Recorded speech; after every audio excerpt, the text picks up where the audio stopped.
Hi, I'm Christiana Gaudet, and I am here today with a review of the Inner Wizard. These are message cards from your higher self, and they're written by Jacob Roth, created, designed, produced, and published by Livy Ram and Orna Ben-Shoshan. So, what are the Inner Wizard cards? Well, you can say it's an oracle deck, but it's really different from any oracle deck you've ever seen. There aren't pictures, really. There are words. It is a process of divination, but it is a process of divination that is specifically designed to connect you with your higher self and to help you find the answers that you already know. Now, we say the same thing about tarot. We say the same thing about other oracle cards, because in a way, that's what divination is all about, isn't it? It's connecting with higher self. The Inner Wizard cards do this in a very unique way. Let's take a look at what we've got. The box has a lift-off lid, and there aren't a lot of instructions. There isn't a little white book, and that's because when your divination tool has the text written on it, you really don't need a book to teach you how to do that. But there is this instruction sheet, which actually is very helpful. And I'll explain more about that later. So, there are 84 cards. The cards are square. They feel good in my hand. The card backs are red and pink, sort of faded. They have words on them. I'll explain that in a moment as well. The card fronts are multicolored. There's different colors for different cards, and there's no explanation as to why the colors were chosen. And being the tarot person that I am, I assumed they had to have meaning. So I went through the arduous task of sorting these 84 cards into color piles. I was confused by the colors. I couldn't find any meaning or any reason why different cards would be different colors. So I think it may just be there to be pretty. Okay, let's look at what's on the cards. First of all, each card has a fair amount of text. Each card is really filled with text. Now our instruction sheet says this: the Inner Wizard cards are short notelets, messages from someone that represents your higher self. The cards reveal truths that you know deep inside and give you a new direction and insight in the path you are walking. Let's take a look at these notelets, at these messages from higher self. One of the things that I both enjoy but also think is a little smarmy is that each notelet is signed by someone who represents your higher self. This one is from me.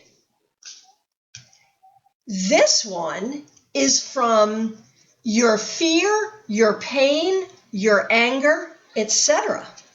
This one is signed from your heart. This one is signed from your security. This one is signed from your computer. How is your computer a note from your higher self? Well, let's see. You are looking, dear, for the perfect lover that will come into your life and change it forever.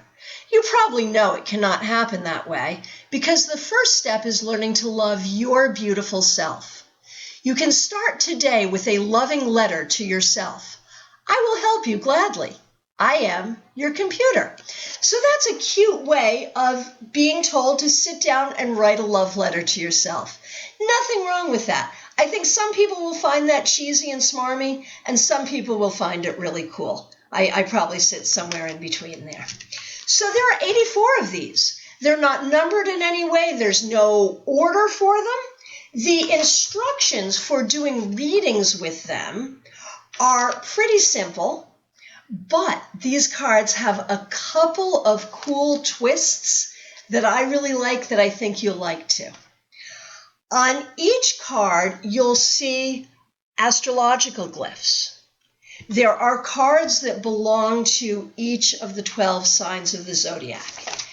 Half of the instruction sheet is taken up with strengthening and weakening attributes of the astrological archetypes. And this is so cool. So we have a symbol. So say, okay, here's a card from your future self. And on it, it has the symbol for Gemini. Now, does that mean you're a Gemini or you have to hang out with someone who's a Gemini? No. These are not dealing with sun signs or rising signs or your natal chart at all. These are dealing with the archetypes. And this is another aspect of the divination that we can do with these cards. So here, the divination is Gemini, and we can go and read the reinforcing features. Communication, establishing contacts, personal charm, flexibility and flow with changes, curiosity, sensibility, openness to new ideas, the ability to see both sides. Weakening features, relentless search for new knowledge for the sake of knowledge, confusion between intuition and intellect, relying on the mind only, lack of honesty, impatience, reliance on opinions rather than of self. Okay, so the idea is you would read this message and then you would sort of put this message through the filter of those reinforcing features and those weakening features to give you a sense of how to work this message into your life at this time. In these instructions, there's also a lot of encouragement to work with attitude and intuition. It says right here, listen to your intuition and apply the new insight you've gained to your life. Now, as I said, there's another piece to this divination that is very interesting. Remember those words on the back. These are called renewed choice proclamations. So, let's do a one-card divination. Well, I'll do it for me. And we'll see what we get here and see how this works. So I'm going to shuffle my 84 cards. And I'm just going to think about my life for a moment. And I'll pull one card. Okay. And here's the card. You obtained for yourself a big hassling problem. You look at it continually, and it grows bigger and bigger every day. You ask for heavenly help, but the big boss is busy with the Middle East. Find a loving person who will help you see why you created this lesson in your life. With blessing from the Goddess of Wisdom. Okay, to be honest with you, right this minute, I'm not resonating with what this one big problem is, but I'll spend some time and think about it. And the advice here is to find a person, that this is not a problem to be solved by God, that this is a problem that can be solved by a person. Now, here we have Aquarius. So, what will help me here? The reinforcing features of Aquarius: innovative ideas, seriousness, idealism, objectivity, sociability, willingness to contribute to society, rebellion, and independence. That's what will help me here. The weakening features, what will hurt me: solitude, detachment from emotional situations, passivity, flotation, avoidance of confrontation. So I'm supposed to find someone to talk to rather than avoiding. Now we look at the message on the back, which is, okay, and I'll tell you right now, I just had the aha moment. And I'm going to do the real sort of psychic interpretation here. We understand that with any divination, there's an extrapolation, there's an interpretation that has to happen. And I just got the message. And it's something I've actually been working on. Here it says, I consciously choose to listen to loving advice. And I'll tell you, I give advice for a living. It's easier for me to give advice than to take advice. And very specifically, I've been thinking that I should get a guitar teacher. I don't have a guitar teacher now, so it would be a new teacher, but it's not like I have an old one. So I want a new guitar teacher. And I've been thinking, do I really want someone telling me how to play? I consciously need to choose to listen to that advice. So there it was. There you have it. I just did the divination. It worked for me. I think this is a very interesting deck. I don't know that everyone's going to resonate with it.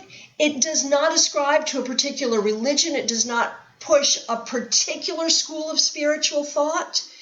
It does talk about your higher self from a number of different perspectives. Some people will really resonate with it, maybe some not as much, but I think there's a lot of wisdom in this unique oracle, and I think a lot of people are really going to enjoy it.